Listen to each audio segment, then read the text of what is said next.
Hey, welcome back. Today we are really diving deep into a fascinating and, let's be honest, pretty controversial idea, personal liberty. And we're going to do it all through the framework of a really influential book for a new liberty. So get ready, because we're about to explore a viewpoint that seriously questions the role of government in pretty much every corner of our lives. So let's just jump right in with a question that gets to the absolute heart of everything we're talking about today. Should the law actually protect us from ourselves? I mean, think about it for a second.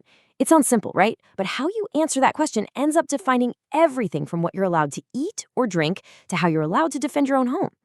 It's the central conflict that the entire book keeps coming back to over and over again. Now, to even begin to answer that question from this perspective, we have to understand one single foundational principle, and that is self-ownership. This idea is the absolute bedrock of the entire philosophy we're exploring.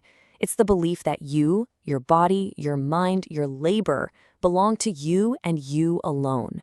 You have an absolute right to control your own person and the property that you create or acquire. It's the starting line, and every single argument we're about to look at logically flows from this one core idea. Okay, so here's our game plan for today. First, we're going to really unpack that libertarian core principle. Then we'll see how that idea gets applied to some really heated topics, like the debate over gun laws and these so-called victimless crimes. After that, we're going to look at free speech, but through a very specific lens of property rights. And then we'll wrap it all up with one final big question about what liberty really means. All right, first up, the heart of the matter, the libertarian core. See, this isn't just about the government leaving you alone so you can do whatever you want. It goes deeper. According to the source, it's about preserving the very possibility of what it means to be a moral person.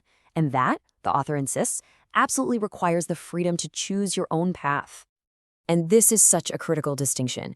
The argument is that for an act to be truly moral, it has to be a choice. The book gives this really clear example. If a devout Muslim chooses freely to pray 5 times a day, that's a moral act based on his faith. But if the government forces him to pray at gunpoint, is it still a moral act? The choice has been taken away. That's coercion. And whether that force comes from a criminal or from a government law, it does the same thing. It eliminates your freedom to choose. By taking away that choice, you also take away the very possibility of being moral. So from this point of view, the goal of a just society isn't to build a cage of moral behavior that forces everyone to be good, but to ensure everyone has the freedom to make that choice for themselves, for better or for worse. So you might be wondering, how does this big idea of self-ownership and choice actually work in the real world? Well, let's test it out on one of the most divisive issues there is: gun laws. If you start from that core principle, that you own yourself, then the book argues it naturally follows that you must also have the right to defend yourself, to defend your ownership of you. Now, this is where the book introduces a really interesting argument from law professor Don Cates. He points out what he sees as a major inconsistency. Think about the common arguments you hear for legalizing marijuana: that banning it is impossible to enforce against millions of people who use it anyway, that it leads to police focusing on certain communities, which is biased enforcement, and that making something so common illegal just breeds disrespect for the law in general. Cates then asks, why don't these same arguments get applied to gun prohibition? He points out that with tens of millions of gun owners in the country, any attempt at a ban would face huge defiance, likely creating the very same problems of selective enforcement and disrespect for the law. It's a fascinating parallel to draw. And this quote really hammers home who Cates believes gets hit the hardest by these kinds of laws. His argument is that gun control is often pushed by people living in pretty safe, well-policed neighborhoods. But he points to a 1975 national survey that found that the groups most likely to own a gun only for self-defense were Black Americans, people in the lowest income brackets, and senior citizens. So Cates argues, when you propose a ban, these are the very people you're threatening to put in jail. People who feel that in their neighborhoods where police response might be slow or stretched thin, a firearm is the only real protection they have for their families. And then you see a number like this. The book presents this pretty stunning statistic from a survey that looked into cases of Good Samaritans. You know, people who step in to help a stranger who's the victim of a crime. Well, a full 81% of those who intervened were gun owners. Now, the argument being made here is that an armed public feels more capable, more empowered to actually help someone in distress. The flip side of that argument is that a disarmed public is more likely to think that's a job for the police and stand by, which can sometimes look like public apathy. Okay, let's move on to our next big topic: victimless crimes. This is a huge category that covers all sorts of things that people choose to do voluntarily, but that the government has made illegal. We're talking about things like gambling, certain kinds of drug use, or prostitution. From the libertarian perspective, the question is really straightforward. If every single person involved is a consenting adult, where exactly is the crime? And more importantly, who is the victim? To really get a handle on this, the source brings up an old but really important legal distinction. On one side, you have Malum and Say. These are acts that are just inherently wrong, things like murder, assault, theft. You don't need a law to tell you that these things are wrong, because they directly violate someone else's right to self-ownership. But on the other side, you have Malum Prohibitum. These are acts that are only considered wrong because a law says they are. Gambling is a classic example. And it's in this second category, the book argues, where government intervention can lead to some really terrible unintended consequences. The author argues that when you prohibit a voluntary activity, you kick off this predictable and pretty destructive chain reaction. So step 1, you make something illegal that people still want. Step 2, that demand doesn't just disappear. It just goes underground, and a black market pops up to service it. Step 3, in that black market, there are no rules, no quality control, and because it's risky, prices go through the roof. This can then lead to secondary crimes, like a drug addict having to steal to pay for an artificially expensive habit. And finally, step 4. This whole illegal system creates the perfect breeding ground for corruption, where some police might take bribes to look the other way, effectively selling protection to the very criminals they're supposed to be stopping. And this all leads to a much bigger warning about what the author calls paternalism, the government acting like our parent. The argument is that if we accept that the government can outlaw something just because it might be bad for us, like banning gambling to protect our paychecks, then we've started down a very slippery slope. Because what's the logical stopping point? If they can do that, why can't they regulate exactly what you eat, how much sun you get, or any other personal choice that involves some level of risk? The end of that road, the author warns, is a kind of totalitarian cage where the state manages every detail of our lives, all for our own good, of course. So this core idea of self-ownership and personal choice doesn't just stop with guns and drugs. It extends right into another essential area: free speech.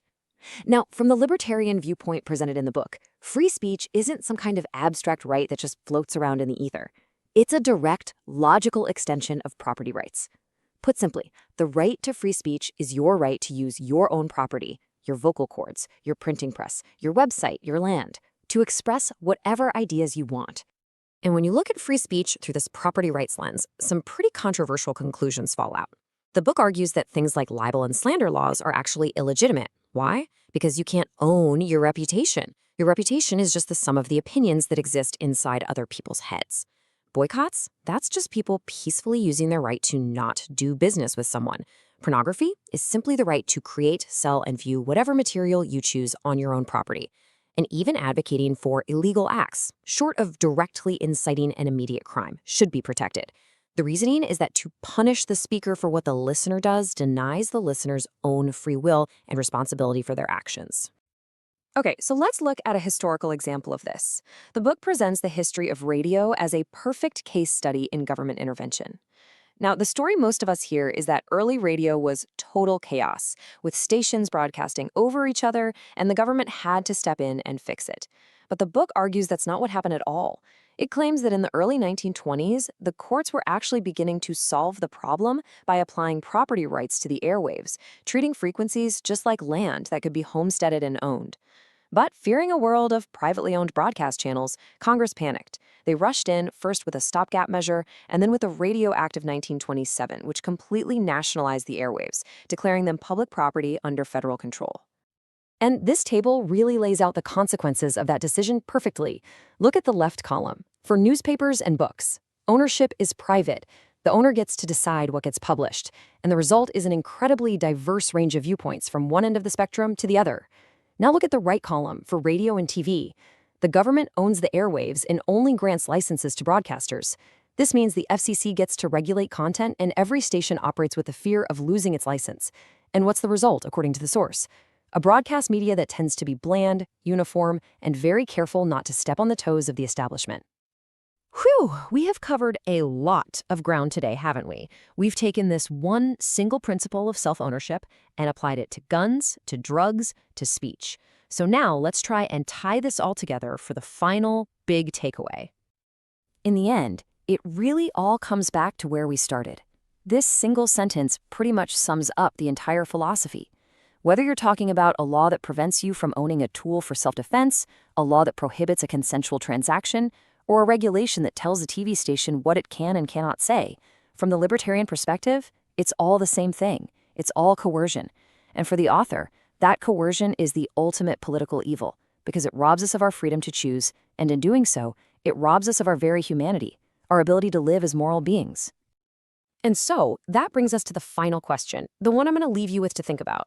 After exploring this entire perspective, a perspective that grounds every single political question in the idea of self-ownership and the absolute necessity of choice, we're left with this. In a truly free society, what is the proper role of the law in our personal lives? It's a huge question, and there are no easy answers. Thanks so much for joining me for this explainer.